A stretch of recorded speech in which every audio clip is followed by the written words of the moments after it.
নমস্কার। সাহিত্যের মণিমাণিক্যগুলি অনুষ্ঠানে গল্প বলার কথক ঠাকুর অডিও বুক ইউটিউব চ্যানেলে আজ শোনাব প্রমথ চৌধুরী রচিত ছোট গল্প ঝট্টন লট্টন। যে কালের কথা বলছি তখন আমি বাংলাদেশের কোনো একটি শহরে বাস করতাম, কলকাতায় নয়।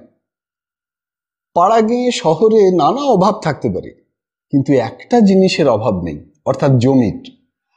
শহরের ভিতরে না হোক, বাইরে দেদার জমি পড়ে আছে, জঙ্গল নয়, ধানের ক্ষেত। আর সেই সব ধান ক্ষেতকে কেউ কেউ প্রকাণ্ড হাতাওয়ালা বাড়িতে পরিণত করেছেন। আমি যে বাড়িতে বাস করতুম সেটা ছিল সেই জাতের বাড়ি। সে বাড়িতে 12 হাত কাঁকুড়ের 13 হাত বিচি গোছ একটা মস্ত আস্তাবল ছিল। বসত বাড়ির গা ঘেঁষে নয়, 2-3 রশির তফাতে বড় রাস্তার ধারে। সে আস্তাবলে ছিল মস্ত একখানা গাড়িখানা, তার দুপাশে 2টি ঘোড়ার থান, আর তার ওপাশে সহিস কোচম্যানদের সপরিবারে থাকবার ঘর।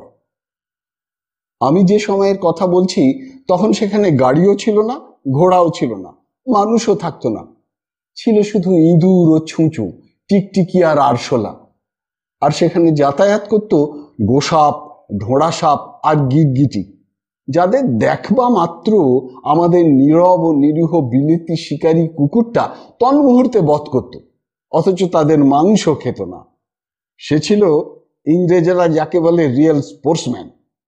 কর্মণ্যে বাধিকারস্তে মা ফলেষু কদাচন, এ উপদেশ তাকে দেওয়া ছিল নিষ্প্রয়োজন, কারণ ফল নিরপেক্ষ হত্যাই ছিল তার স্বধর্ম। একদিন সকালে আমাদের বাড়ির বারান্দায় বসে চা খাচ্ছি, এমন সময় শুনতে পেলুম সেই পোড়ো আস্তাবলে কে মহা চিৎকার করছে। কানে এলো আমাদের মালি চিনিবাসের গলার আওয়াজ। সে তারস্বরে নিকালো নিকালো বলে চেঁচাচ্ছে। বুঝলুম যার প্রতি এ আদেশ হচ্ছে সে পশু নয়, মানুষ। এই গোলমাল শুনে আমি ও আমার এক আত্মীয় উপেন্দা দুজনে সেখানে ছুটে গেলুম। গিয়ে দেখি আস্তাবলে গাড়িখানার মেঝে 2টি লোক বসে আছে। দুজনেই সমান অস্থি চর্মসার, আর দুজনেই মুমূর্ষু। রোগেই হোক উপবাসেই হোক, তারা শুকিয়ে মুকিয়ে আমচুর হয়ে গেছে। তারা যে চিনিবাসের কথা অমান্য করছে তার কারণ তাদের নড়বার চড়বার শক্তি নেই। এমন কঙ্কালসার মানুষ জীবনে আর কখনো দেখিনি। তারা যে এখানে চলে এলো কি করে তা বুঝতে পারলুম না, বোধহয় আকাশ থেকে পড়েছিল। উপেন্দা এদের দেখবা মাত্র চিনিবাসের সঙ্গে যোগ দিয়ে বেরিয়ে যাও বলে চিৎকার করতে লাগলেন। আমিও দুজনকেই থামালুম। আমি মনিব, সুতরাং আমি এক ধমক দিতেই চিনিবাস চুপ করলে। আর যদিও আমি তখন 4th ক্লাসে পড়ি আর উপেন্দা বিয়ে পড়েন, তবু তিনি জানতেন যে মা আমার কথা শোনেন, তার কথা উপেক্ষা করেন। তিনি ভাবতেন তার কারণ অন্ধ মাতৃস্নেহ, কিন্তু আসলে তা নয়। তার যথার্থ কারণ মা ও আমি উভয়েই এক প্রকৃতির লোক ছিলুম। অপরপক্ষে উপেন্দার মতে নিজের তিলমাত্র অসুবিধে করে অপরের জন্য কিছু করা অশিক্ষিত নির্বুদ্ধিতার লক্ষণ। সে যাই হোক, আগন্তুক দুটিকে জিজ্ঞাসা করে বুঝলুম যে তারা দুজনের দেশ কা ভাই, কিন্তু কোন দেশ যে তাদের দেশ তা তারা বলতে পারে না, কারণ তাদের নাকি কুছ ইয়াদ নেই। তাদের আছে শুধু পেটে খিদে আর মনে বেঁচে থাকবার ইচ্ছে। তারা আসছে বহু দূর থেকে, আর 2 দিন আমাদের এখানে থাকতে চায়, আর তাদের নাম ঝট্টন ও লট্টন। আমি সব দেখে শুনে বললুম, আচ্ছা তুম লোগ ইহা রহনে সাকতা। তারপর মার কাছে গিয়ে তার অনুমতি নিলুম। উপেন্দা মাকে ভয় দেখালেন যে ও দুজন ডাকাত আর এসেছে আমাদের বাড়ি লুটে নিয়ে যেতে। মা হেসে বললেন, যেরকম শুনছি তাতে ওরা ভূত হতে পারে, কিন্তু ডাকাত কিছুতেই নয়। ফলে ঝট্টন ও লট্টন আমাদের আস্তাবলেই থেকে গেল। মা ওদের দুবেলা খাবার বন্দোবস্ত করে দিলেন ও 2 দিন পরে ডাক্তারবাবুকে ডেকে পাঠালেন। তিনি বললেন, এদের চিকিৎসা করাতে অনেক দিন লাগবে, তাই হাসপাতালে পাঠিয়ে দেওয়াই ভালো। চিনিবাস পরদিনই তাদের দুজনের হাত ধরে হাসপাতালে নিয়ে গেল, কিন্তু হাসপাতাল তখন ভর্তি, তাই সেখানে তাদের স্থান হলো না। হাসপাতালের ডাক্তারবাবু চিনিবাসকে বললেন, রোজ সকালে একবার করে এদের নিয়ে এসো, নিত্য পরীক্ষা করে ওষুধ দেব।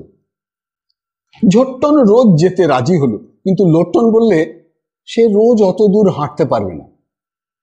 চিনিবাস তখন প্রস্তাব করলে যে সে লোটনকে পিঠে করে রোজ হাসপাতালে নিয়ে যাবে ও ফিরিয়ে আনবে। আর বাস্তবিকই দিন 15 ধরে সে তাই করলে। লোটন 2 পা দিয়ে চিনিবাসের কোমর জড়িয়ে ধরত আর 2 হাত দিয়ে তার গলা।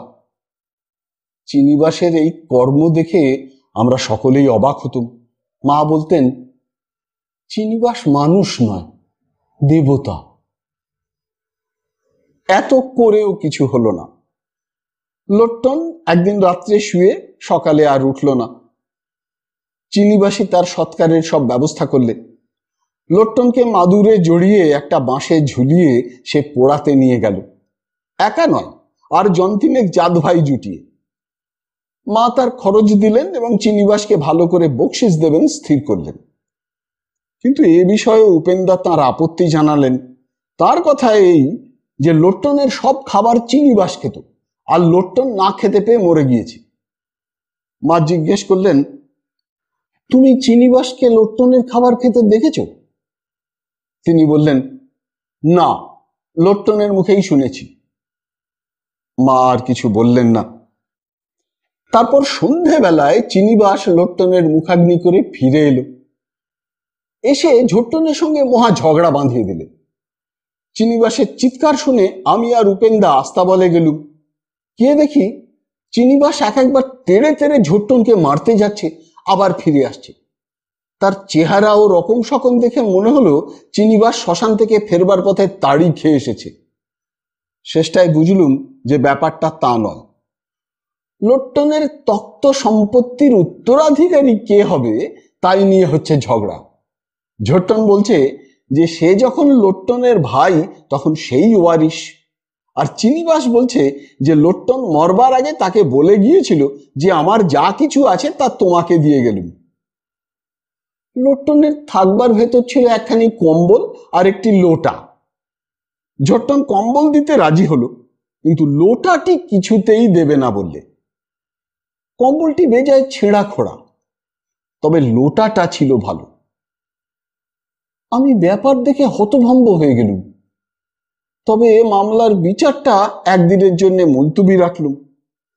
তারপর দিন সকালে চিনিবাস এসে বললে যে কাল রাত্রিরে ঝোট্টন লোটাটা নিয়ে ভেগেছে আর ফেলে গিয়েছে ওই ছেঁড়া কম্বলখানা। চিনিবাস রাগের মাথায় আরো বললে, ও সালা চোর হ্যায়, उसको रास्ता में पकड़ के मार के वो लोटा हम ले लेगा। এ কথায় উপেন্দাও রেগে তার হিন্দিতে জবাব দিলেন, তুমি চোরের ওপর বাটপাড়ি করতে গিয়া থা, না পেরে এখন ঝোট্টনকে খুন করতে চাতা है। ওই লোটার নিয়ে তুমি লোটনকে পিঠে করে হাসপাতাল যাতা আতা থা, আর তার মরবার পরও লোটনের জাত বিচার নেই করকে তার মরা কাঁধে করেছো। তুমি মানুষ নেই হ্যায়, পশু হ্যায়। চিনিবাস জিজ্ঞেস করলে, মুর্দা কোন জাত হ্যায় বাবুজি? এরপর চিনিবাস ভেউ ভেউ করে কেঁদে উঠল। উপেন্দার কটু কথা শুনে নয়, হারানো ধন লোটাটার দুঃখে। ইতিমধ্যে মা এসে জিজ্ঞেস করলেন, এত দুঃখ কিসের? চিনিবাস বললে, हमारा जोरू को बोल के आया जो एक ठो अच्छा लोटा ला देगा, बेगर लोटा घर जाने से उसका साथ लड़ाई होगा, वो भी हमको मारेगा, हम भी उसको मारेगा। वो तो छोटा जात की औरत है, उसको मारने से वो भागेगा, तब हमारा भात कौन पकाएगा, हम भूख से मरेगा। এ বিপদের কথা শুনে মা বললেন, আমি তোমাকে একটা নতুন ঘটি কিনে দেব। এ আশা পেয়ে চিনিবাস শান্ত হলো। এখন একটা সমস্যা হয়েছে। এ অকিঞ্চিতকর ঘটনার গল্প আপনাদের কাছে বলবার উদ্দেশ্য এই যে মা বলেছিলেন চিনিবাস মানুষ নয়, দেবতা, আর উপেন্দা বলেছিলেন সে মানুষ নয়, পশু। আমি বহুকাল বুঝতে পারিনি এদের কার কথা সত্যি। এখন আমার মনে হয় যে চিনিবাস দেবতাও নয়, পশুও নয়, শুধু মানুষ, যে অর্থে ঝোট্টন লোট্টনও মানুষ, তুমি আমিও মানুষ। আপনারা কি বলেন?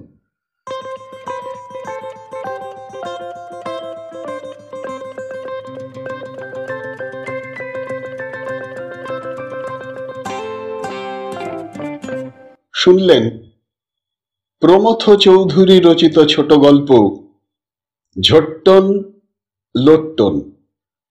যদি এই অনুষ্ঠানটি আপনার ভালো লেগে থাকে তবে অবশ্যই একটি লাইক দিয়ে আমায় উৎসাহিত করবেন। যারা এখনো আমার এই চ্যানেলটিকে সাবস্ক্রাইব করেননি তারা অনুগ্রহ করে সাবস্ক্রাইব বোতামটি টিপে আমার এই চ্যানেলটিকে সাবস্ক্রাইব করে নেবেন এবং ভিডিওর কমেন্ট বক্সে আপনার মূল্যবান মতামত জানিয়ে চ্যানেলটিকে আরও এগিয়ে নিয়ে যেতে আমায় সাহায্য করবেন। ভালো থাকুন, পাশে থাকুন, সুস্থ থাকুন আর শুনতে থাকুন সাহিত্যের মণিমাণিক্যগুলি অনুষ্ঠানটি। নমস্কার।